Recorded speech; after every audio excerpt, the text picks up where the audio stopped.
we release a paper showing that an end-to-end language model system can forecast future events almost at the level of human crowd aggregates, almost at the level of these prediction markets. And in some specific settings, they're actually better than the prediction markets. We wait till the question resolves. And if the model made an accurate prediction, which basically means it gave a reasoning that was effective at predicting the event. Like, we collect this reasoning and then we train the model on these reasonings because we found them to be, effective for making correct predictions. Hi, I'm Craig Smith, and this is Eye on AI. In this episode, I speak with Danny Halawi, a PhD student at UC Berkeley working on AI forecasting. Danny shares his research on using large language models to predict future events, such as election outcomes or sports results, at a level comparable to human forecasters and prediction markets. We discuss the potential of AI forecasting to help individuals and organizations make better, informed decisions,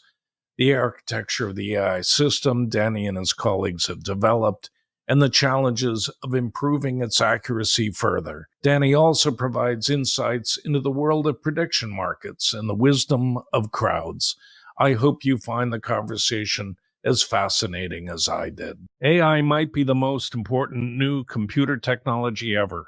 It's storming every industry, and literally billions of dollars are being invested. So buckle up. The problem is that AI needs a lot of speed and processing power.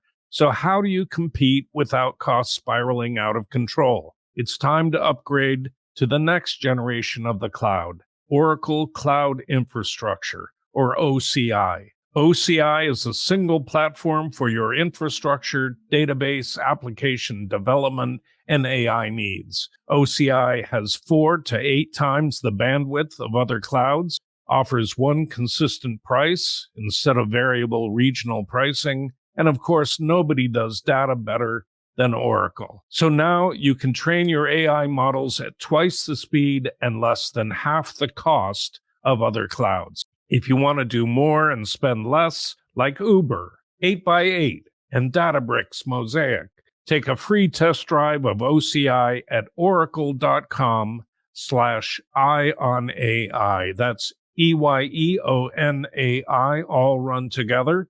Oracle.com/eye-on-AI. That's oracle.com/eye-on-AI.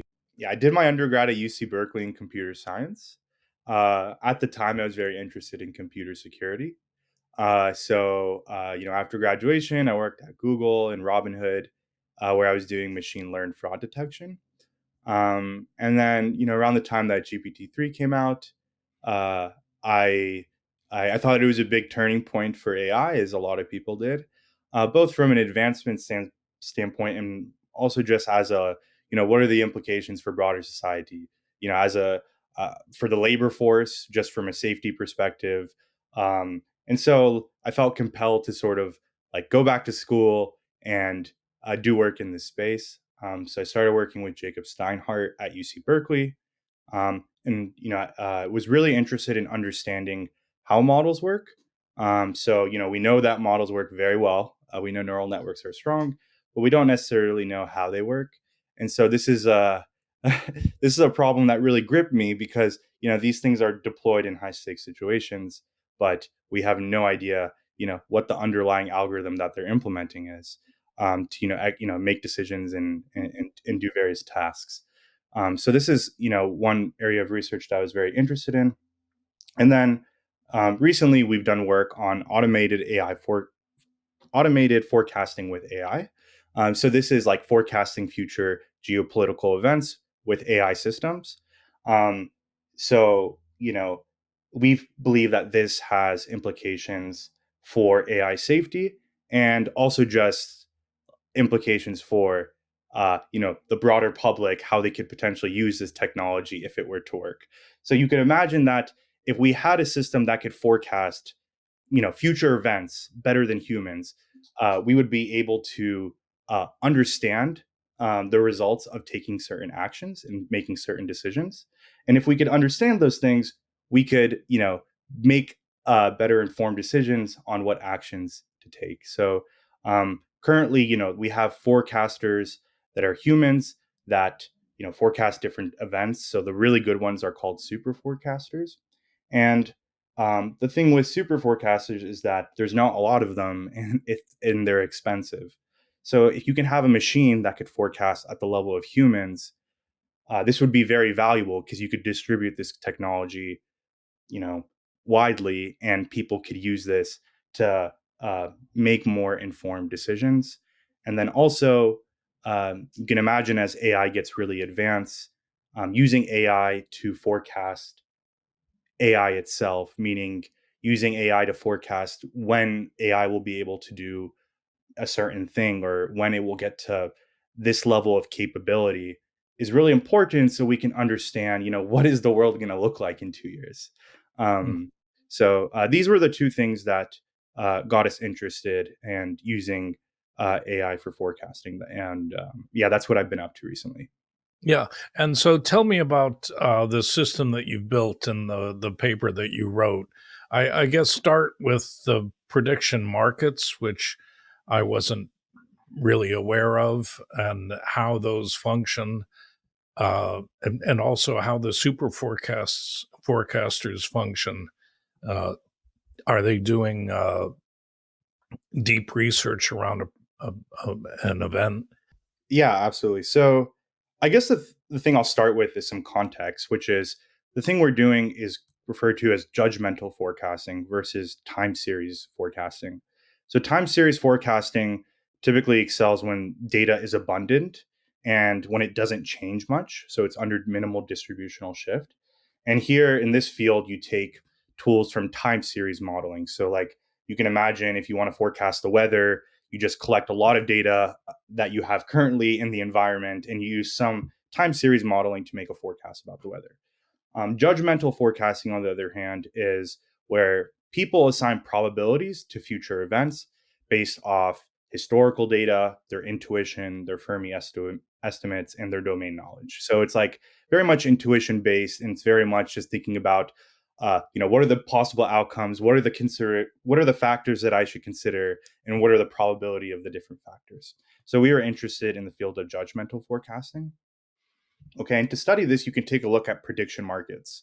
So prediction markets are like essentially these platforms where people put probabilities on different events happening. So anybody can go onto these prediction platforms, take a look at a question that interests them, like who's going to win the next US election, and they can put a probability on each candidate. And you have many people doing this.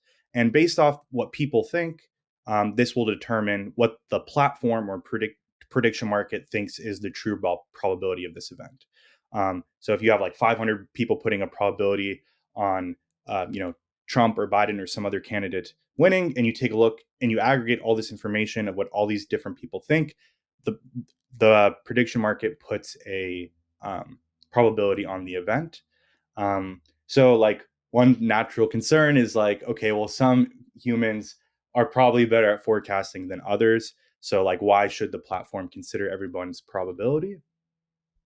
And the thing that these platforms do is they weight people's probabilities based off their past performance. So if you've been on these platforms for a long time and you've done it, very well at predicting the future, then the platform puts a lot of weight on your probability because you've done a good job in the past. So they have reason to believe you'll do a good job in the future.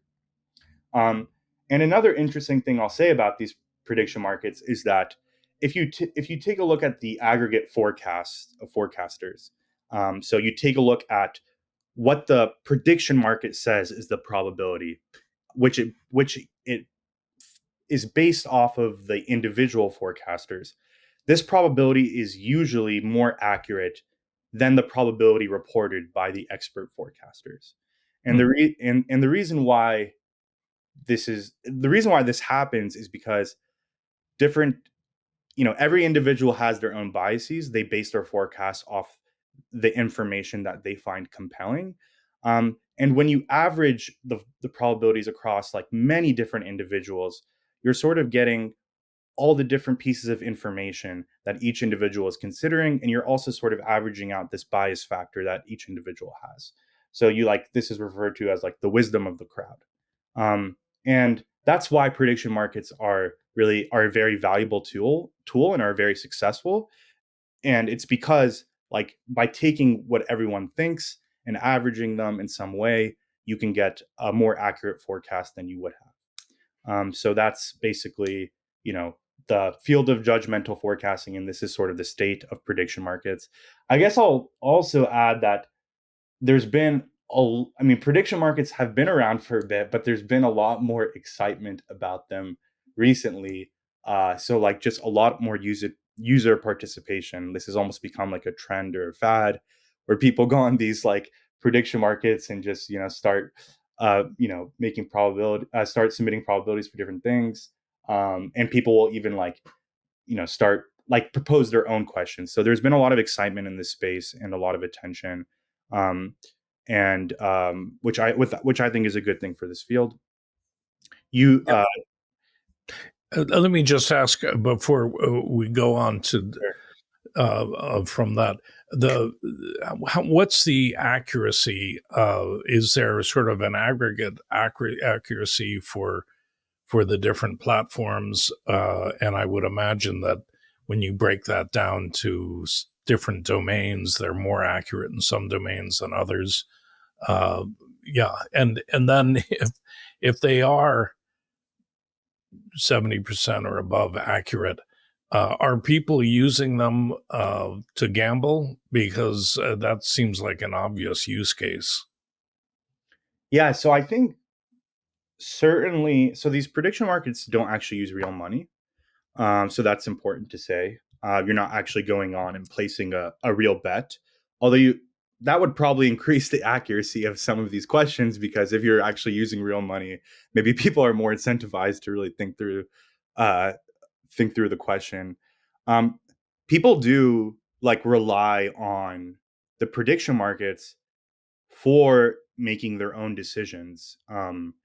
Like people do use the wisdom of the crowd to actually like incorporate into their life when considering different things, whether to maybe take on this major in college. Like maybe like people who are entering college right now are trying to understand, like, okay, if I go into this field of medicine, will it just be completely automated by AI in 2 years? And so I think there are people who really like uh, take information from these prediction markets and use it practically. Um, as far as like betting goes, so there's lots of questions on sports on these platforms, and I wouldn't be surprised if people do use them to make sports bets, but I would be surprised if anyone has used them successfully to make money. And I think that's because when you think about the things that we can bet on, like sports events or maybe elections, these things are extremely hard to predict, and very chaotic. So even if you get a more accurate probability from the crowd, which you will, there's just a level of noise that you can't really beat, which still allows, um, basically the house to win almost every time. So yeah, that's the current state to answer that. To Yeah, answer. but what's the reliability or the success rate Oh, on right. these platforms? Yeah, yeah. So, up until 2022, I could give you some stats on some of these platforms. So, an earlier paper by Andy Zhao and colleagues looked at three platforms: Metaculus, Good Judgment Open, and CSET Foretell, which are three prediction markets. And across all questions, the crowd got, I believe, an accuracy of 92%. Um, but if you look at the same exact platforms in the last 2 years, which is what we studied, their accuracy falls to 77%. Hmm. This isn't to say that they're getting worse. This is just to say that the types of questions that they're forecasting are getting more and more difficult. So um, I would say, I mean, maybe one thing that's helpful as a statistic is like these prediction markets, if you were to compare them, like let's say you were to do a competition with like individual forecasters that are, really, have a lot of experience and are very smart and are have known to be accurate, these prediction markets on average tend to be even better than them.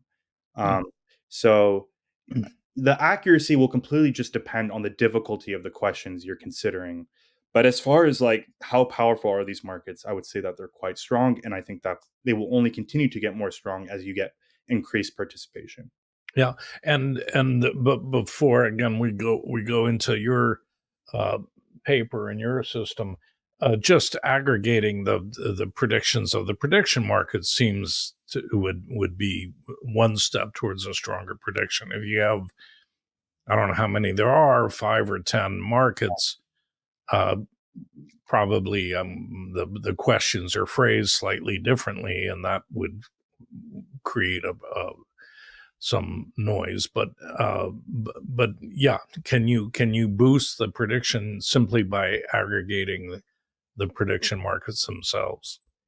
Yeah, absolutely. I mean, sort of like one of the key takeaways from the forecasting literature is like the more sources of information you have, the more signals you have, the better your forecast is. So there are actually currently platforms. I can't remember the name of the one I'm thinking of, but there is a current platform that simply aggregates the prediction from all the prediction markets for a particular question. So this is done in practice, and I think one thing that you pointed out is you have to be careful because the questions might have different wordings on different platforms, which would create different probabilities for the event. Or they might have different resolution criteria. So, like one platform, like two platforms will have the same question, but maybe one platform will say, like, this will resolve as yes under this criteria, and then another platform will say this will resolve as yes under this criteria. For example, let's say the question is, will the Starship launch be successful? You know, people have different criteria for what successful is, and one platform might outline, you know, certain criteria for a successful launch, and the other one will have different criteria. And so, yeah, you just have to be careful with respect to that. But overall, this would be a very intuitive and natural thing to do. Yeah. Okay, and then let's talk about what you have been doing with large foundation models. Cool. Yeah. So recently, our group at UC Berkeley, with Fred Zhang, Yuhan Chen, and Jacob Steinhardt, we release a paper showing that an end-to-end language model system can forecast future events, uh, almost at the level of human crowd aggregates, almost at the level of these prediction markets. And in some specific settings, they're actually better than the prediction markets. So, um, yeah, I could tell you about, we could start with the data set collection, and I could tell you about what the task is and how, and the motivation for it and why we set it up this way. And then I could tell you how our system performs. Yeah. Um, so, on the data collection front, there's all these prediction markets in the wild, and most of them have APIs, or it's easy to scrape the data online, and they allow you to do this. Um, and you could scrape the questions, you can scrape what the crowd thinks at different dates. So for the crowd prediction is constantly changing over time as new information is accrued. It's not like there's a question they asked the crowd once and they use that as a probability. Like they asked the crowd at across a question's open date and close date. So the question might be open for 6 months or something, Mhm. and the crowd prediction changes. So you can get all this data, and then given that you have these questions and this data, you can ask an AI system like a language model what it thinks the probability of this event happening, and you can compare it to what the crowd thinks. And then you could just see, I mean, eventually at some point, the question is resolved, the outcome happens, and you can sort of compute the accuracy across many different questions over time and see how accurate your system is. So this is the setup. So we thought that language models would be like a really good place to start with getting, superhuman machine forecasting. We thought language models was a good place to start for a couple different reasons. The first is that, like, for human forecasting, typically humans or expert forecasters or people who do this as a profession, forecast in specific domains. So if you want really good forecasts about the environment. Like there are certain people who are really good at this. But this limits you because you have to rely on experts, and some questions, call upon interdisciplinary thinking, which isn't always trivial to think about. So language models are trained on web scale data, so they're endowed with mass cross domain knowledge. So they're not so they don't succumb to this limitation. Furthermore, they can parse and produce text extremely rapidly, so they're timely. You can invoke them at any point in time, during the day, or at any point in time during your decision process. And lastly, they can be trained in a way that humans can't. So language models, as they currently stand, are trained on some very large data set and then deployed and then used. But once they're deployed, they're not getting updated or retrained with recent knowledge. I think good evidence for this is if you go to ChatGPT, you ask it like who won, the last NBA finals, it won't be able to tell you because it was trained up until 2021. Once it was released, it wasn't trained again. So, why is this useful and interesting? It is because I can ask a language model about events that have already been resolved or have already happened and see what its prediction is and Mm-hmm. compare that to the crowd prediction. Okay. In addition, if I let it look at information that was only available up into some date, I can sort of simulate forecasting. So, like today, if I were to forecast the state of the election, like who do I think is going to win the U.S. election, I'd go online and I have information available up until today, March 8th, right? And tomorrow I'll have information available up until March 9th. And so you could retroactively go to these models and just give them information up into some date and then have them make a prediction. And this will effectively be like, okay, like what would this model have said if it was really forecasting on this date? So you can set up um this method of evaluation and method to train these models on information that has already been resolved in a way that's automatic and effective. So like one one method you could even consider is having a language model that was deployed and trained up until with data up until 2023 to sort of teach and guide a model that was trained only up until 2021. The point here is that the 2023 model would have so much information about things that have happened that it could, have the earlier language model make predictions, and it could help it, correct its predictions and learn from those. Learn like it could help it learn where its mistakes are and how it could have made a better prediction and improve accordingly. So that you can have this, completely automatic training between two systems where there's literally no human involved. Hmm. Um, so we thought that this would make language models like a really good place to start for forecasting. Interestingly, like this idea has been proposed and tried in the past. So like we're not the first people to like come up with this idea or try it. And in a study that was released up in 2022 by Andy Zhao and his collaborators, showed that their system achieved an accuracy around 65%, whereas the crowd accuracy was 92%. So their system was just like a lot worse than the crowd. Mm-hmm. But as language models have become more capable over the past 2 years, we thought to try this again, potentially with better sourcing even better information and uh, training this system in more advanced ways. And what we observe is that like the model has gotten more accurate. So our accuracy was 71% versus the crowd accuracy of 77%. And what we hope to show here is that language models are a good place to train machines to forecast, and we believe like this gap will only become more narrow over time, and eventually machines will become better. And if this is the case, we hope that this technology is distributed across organizations and people so that they can use it to make more informed decisions. Yeah. Yeah. And the data. So let's say you want to predict, a sports team. Not that I'm particularly interested in gambling, but you have the Super Bowl, and there's. Are you relying on the information encoded in the weights of the models, or are you supplying the models with reams of data on individual players, on historical outcomes, on what kind of data are you providing, and how do you collect that data? Yeah, great question. So I'll answer that question, then I'll also talk a little bit about how our system was trained, since that'll give also insight on like what sort of data the model is privy to.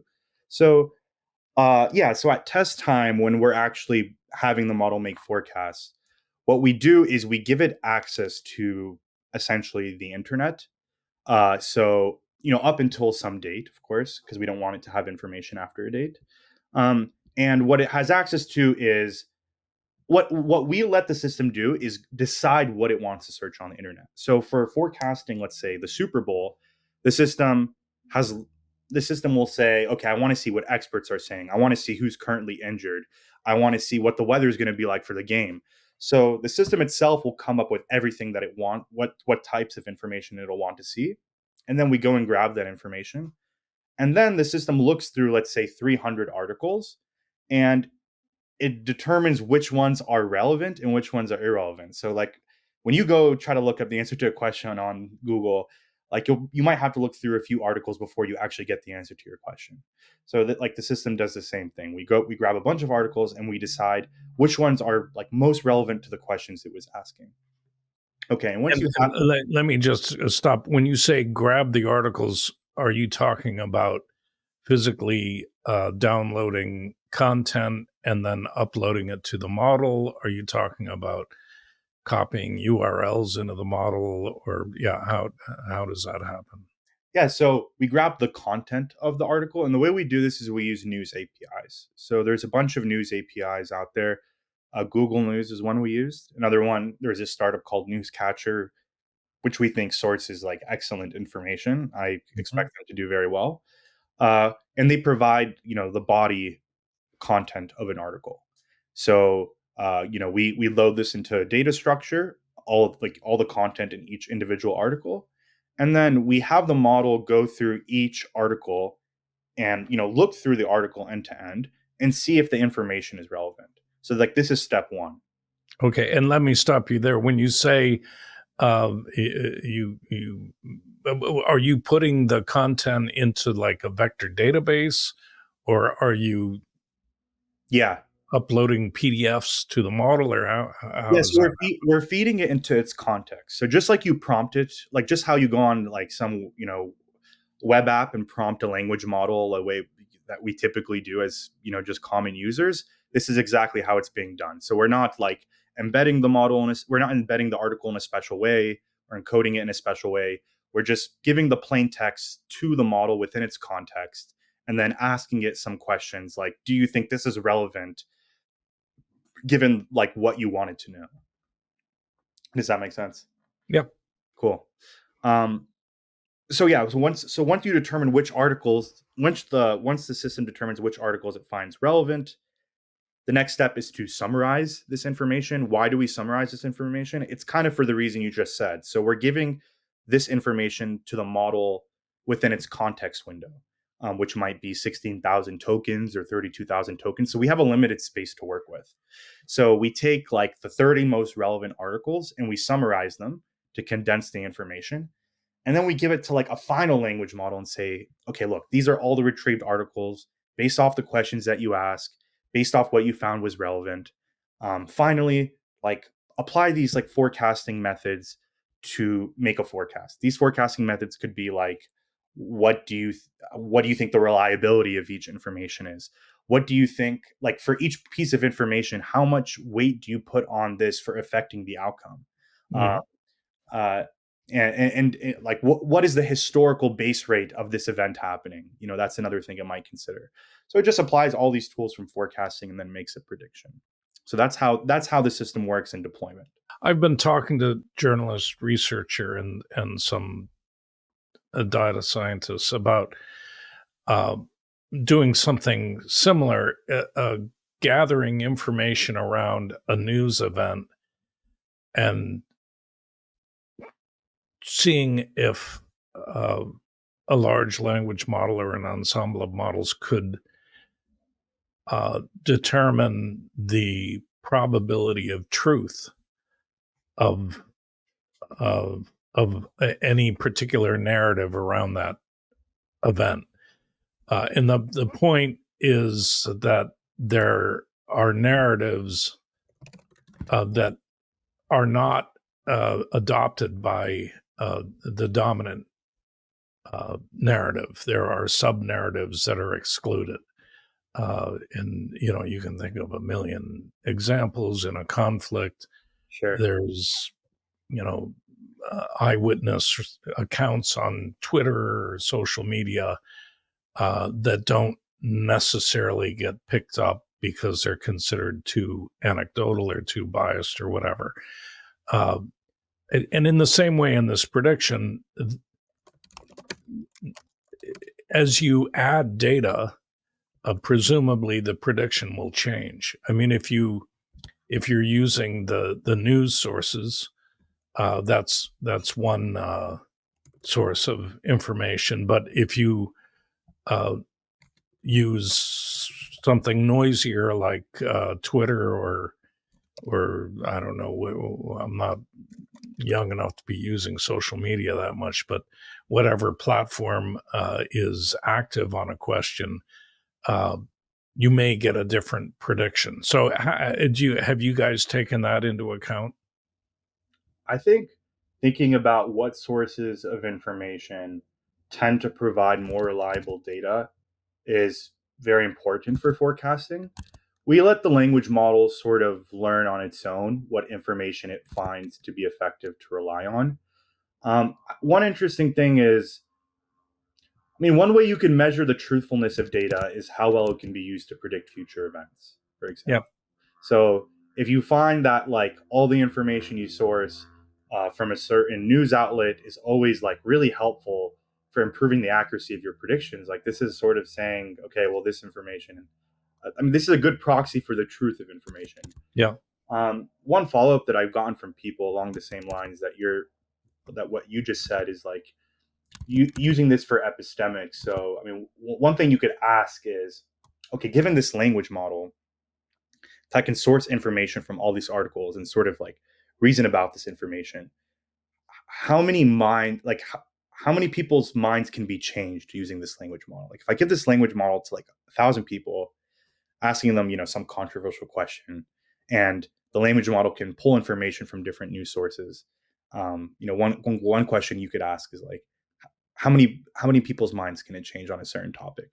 So yeah, and I think measuring, as far as like how this is measuring the truthfulness of information, I think forecasting is a good starting point for this, because if you rely on for information that's always leading you to make like inaccurate forecasts of future events, you could sort of determine that it's not very accurate.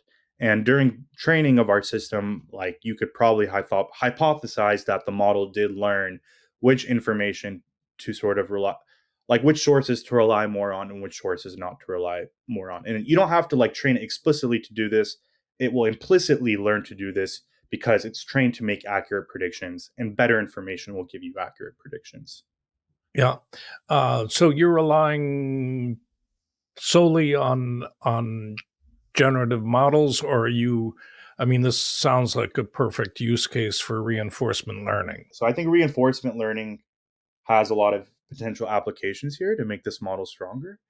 Currently, we're using autoregressive language models, so generative models, and we're having the models rely on their pre-trained knowledge, so anything it knows about, the context or the specifics about the thing we're asking about, as well as pulled knowledge. But you could, for example, let's say you had access to a lot of humans, um, you could have the model generate four forecasts for an event. Like it'll just generate like four different types of forecasts, and you can have a human who's maybe like good at forecasting, like rate uh, rate each forecast across different criteria, or you can have even the model do this itself. And then you could train, and then you could use some form of reinforcement learning to like reinforce the criteria that was like most effective. So yeah, we think that our work is preliminary, and we imagine that there's going to be a lot of work done in this space uh, after sort of like the release of our work. I think people were not very bullish on, like, forecasting is hard. Like, predicting the future is a very hard thing to do. And so I don't think folks have been bullish on AI being able to do this. But I think given the advancements and like training algorithms, which you alluded to, and just the capabilities and size of these models, like I think this will become, very possible in the near future. Yeah. So your system, uh, and can you just at the 40,000 foot level give us the architecture? Yeah, yeah, definitely. So I'll tell you the architecture at a high level, and I'll tell you at a high level how it was trained, since I think it's Yeah. interesting. Um, so I sort of was talking about this earlier, but the first step in which is really important in judgmental forecasting is like, what are the different things you would need to consider? So if you're forecasting an election, okay, it's one thing to just look at what the polls say, but there's a lot of different factors that go into it, that make an accurate prediction. Like, maybe you want to look at what the campaign finances are. Like, you want to look at recent scandals. You want to look at the state of the economy. Like, what are different geopolitical events going around the world, and what are these candidates' thoughts on it? So the first step is to get a model to be able to really think about which considerations are important. Once this is possible, and this is all generative, so you give the question and like information about the question to a model, and you say, okay, like generate the sub questions that you have. And then you take these sub questions and you just go to some news API like Google News or Newscatcher, which I said, and you look up articles that hopefully have information about these sub questions. And then once you get articles, there's going to be some articles that are just not relevant, just based off like noise in these, APIs, and the fact that these search engines are not perfect. So you really want to get the best information, and then you want to condense it into the context window of a model. And this has to be done because models have a fixed context window. They Right. can't see past certain length. Yeah. And just up till that point, is this all automated? So Yes, you put in the question, the model uh, does all makes the an work. API call and gets in it all, comes in. Yeah. Okay. Yeah. So the only thing we do, so it's completely automated. It's automated end to end. It takes a question, and every step that I just described is a step that it does completely on its own. Um, and then it gets like this large list of summarized articles, and which each article like potentially having information about each sub question. I think like this on its own is a pretty interesting tool. Like, you can imagine if a journalist is doing like research on some topic, or someone's doing a literature review about some research thing. Like, having this is pretty helpful. So like, just as a sidestep, like there's other organizations like the Forecasting Research Institute, which have done some studies on using language models to actually help human forecasters. And they've Mm. shown that like by giving them access to these language models, like forecasters are much more accurate. Like, they don't even have to be used in isolation, I guess is my point. To go back to the architecture, once you have all the information, which is, obviously, most of the piece of the forecasting problem, you have to make considerations about the information, and then finally a prediction. Um, so we so in our paper we focused on training a language model to make accurate predictions given information. So the way we did this is, you take like a lot of questions, a lot of forecasting questions from these platforms, and you have the language model make predictions for each one of these questions. And for each prediction, it's going to give you a reasoning why basically the reasoning will sort of describe its step by step thinking. And then this reasoning will lead to some final probability. So it's going to be like, let's say, a half a page of text where it gives like uh, sort of a description of what it's thinking about. And then at the end of the text, it's going to have a number. indicating what it thinks the probability is the event. So you do this on a lot of questions, and then you take the questions where the model predicted the event accurately, and then you go back to the system and you train it on these predictions, because these are the accurate ones. So you basically go back to it and you say, like, these were the accurate ones. I want you to learn to do this more often. And you could just keep repeating this process. So, like, if you had access to a lot of compute, which we didn't, and a lot of data, you can imagine just doing this like repeatedly and getting something that's very, very strong. Okay, and then and so it spits out at the end a probability, and then you go back and I mean, if you're doing this with a cutoff date of, you know, February 29th, and the event resolves on the 1st of March, you could run the prediction on the models or the model uh, based on information up until February 29th, have a prediction, and then see on the 1st whether or not that prediction was accurate. What is that you were saying earlier? Uh, I think 71% compared to the prediction market 77%. I mean, where have you gotten and with the level of compute that you have available? Yeah. So what you described is I think, a really good summary of our process. Like, we wait to February, we wait till the question resolves. And if the model made an accurate prediction, which basically means it gave a reasoning that was effective at predicting the event. Like, we collect this reasoning and then we train the model on these reasonings because we found them to be, effective for making correct predictions. Mhm. So yeah.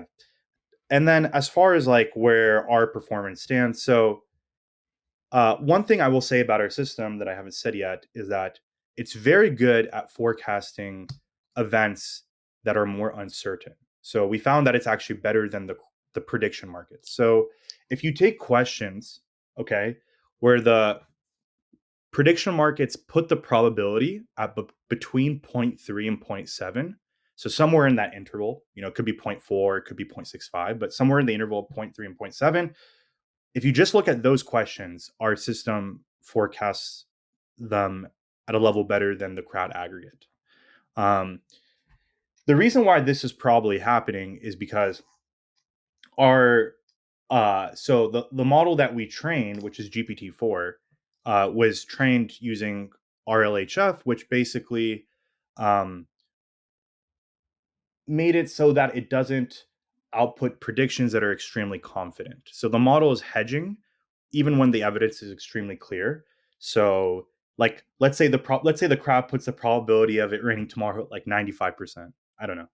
But the model won't want to tell you 95% or 96% because it doesn't want to give you probabilities that are extremely certain, because it doesn't want to be wrong and then, be punished for that or something.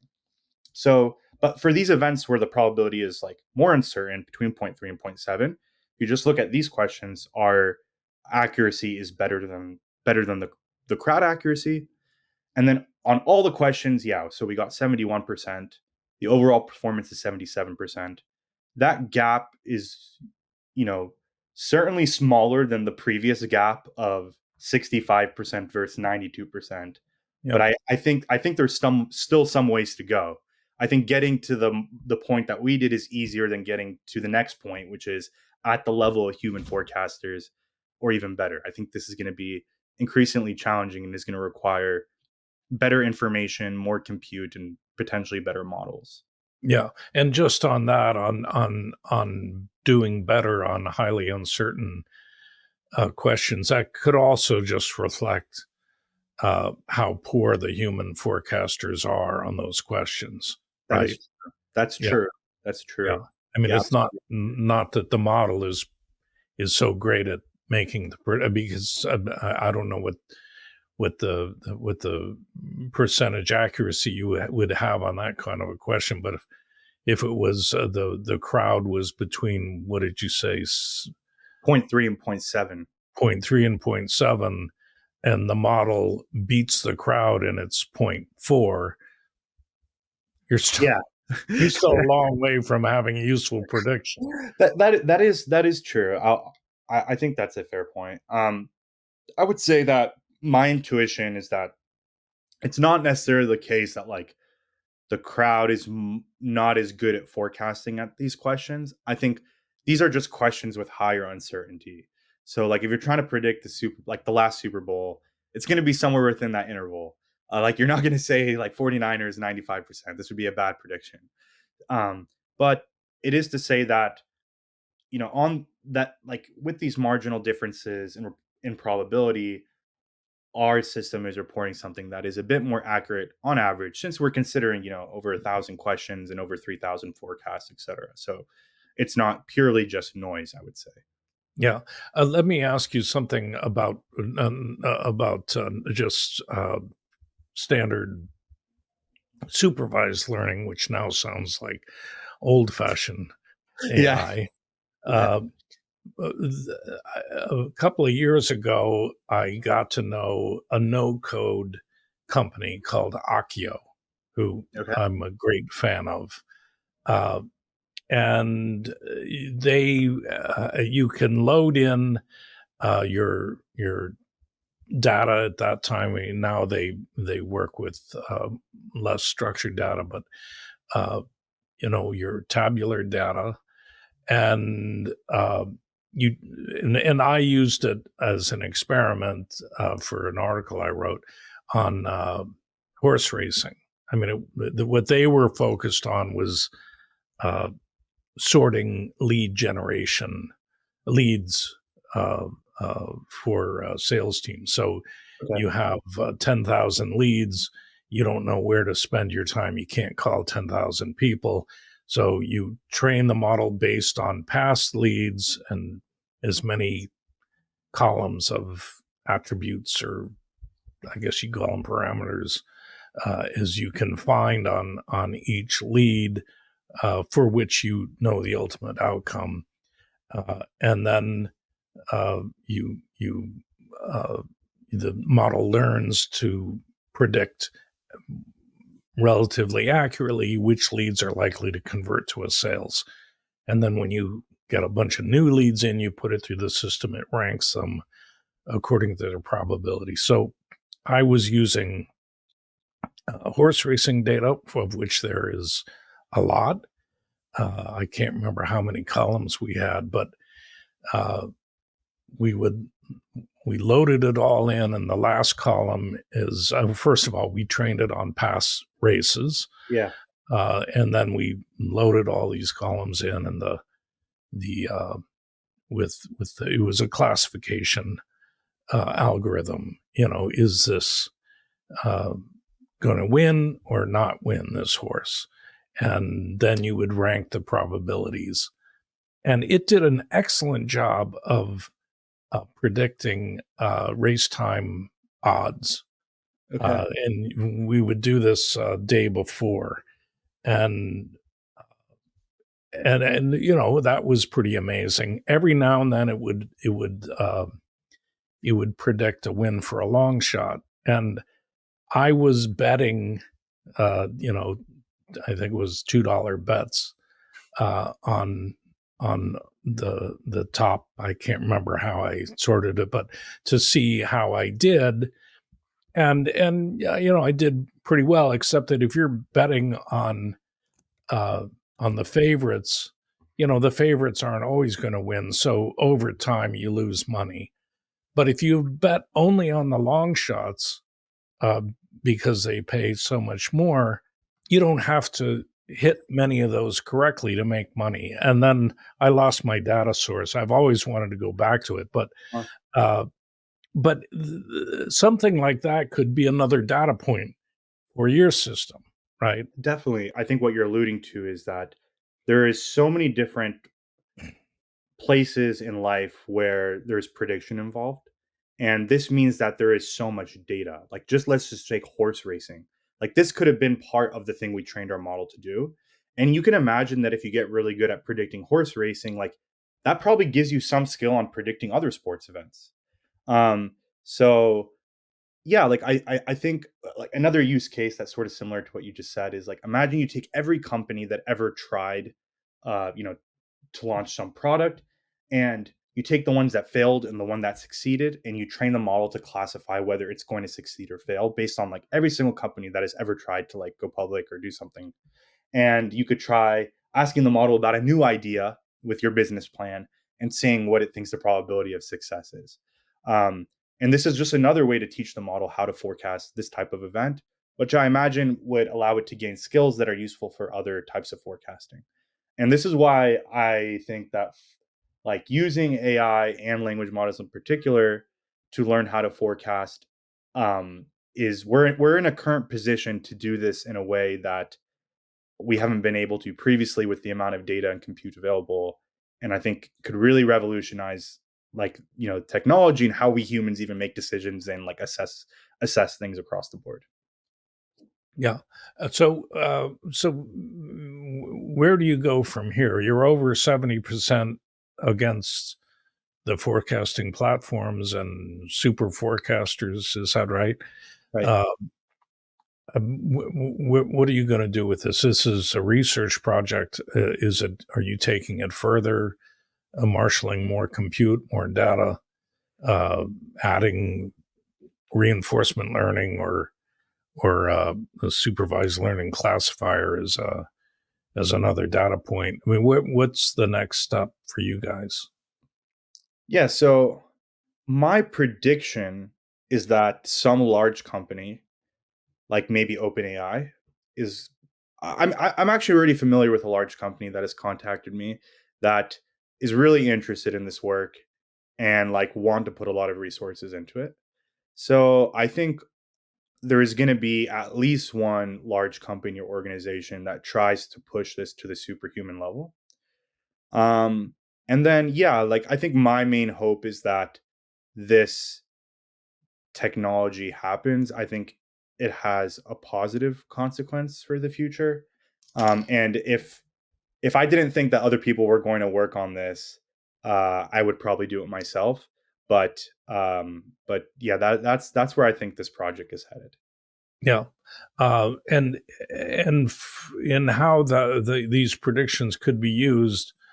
Um, if you had a high degree of accuracy in predictions, you could modify behavior. Precisely. Um, yeah, there could be sort of a self reinforcing loop there. Uh, Exactly. I think yeah, there's some equilibrium that you'll find once everyone has perfect information. that's it for this episode. I want to thank Danny for his time. If you want to read a transcript of today's conversation, you can find one on our website, Ion AI. That's EYE-ON.ai. In the meantime, remember, the singularity may not be near, but AI is changing our world, so pay attention. AI might be the most important new computer technology ever. It's storming every industry, and literally billions of dollars are being invested. So buckle up. The problem is that AI needs a lot of speed and processing power. So, how do you compete without costs spiraling out of control? It's time to upgrade to the next generation of the cloud, Oracle Cloud Infrastructure, or OCI. OCI is a single platform for your infrastructure, database, application development, and AI needs. OCI has 4 to 8 times the bandwidth of other clouds, offers one consistent price instead of variable regional pricing, and of course, nobody does data better than Oracle. So now you can train your AI models at twice the speed and less than half the cost of other clouds. If you want to do more and spend less, like Uber, 8x8, and Databricks Mosaic, take a free test drive of OCI at oracle.com/ionai. That's EYEONAI, all run together. Oracle.com/ionai. That's oracle.com/ionai.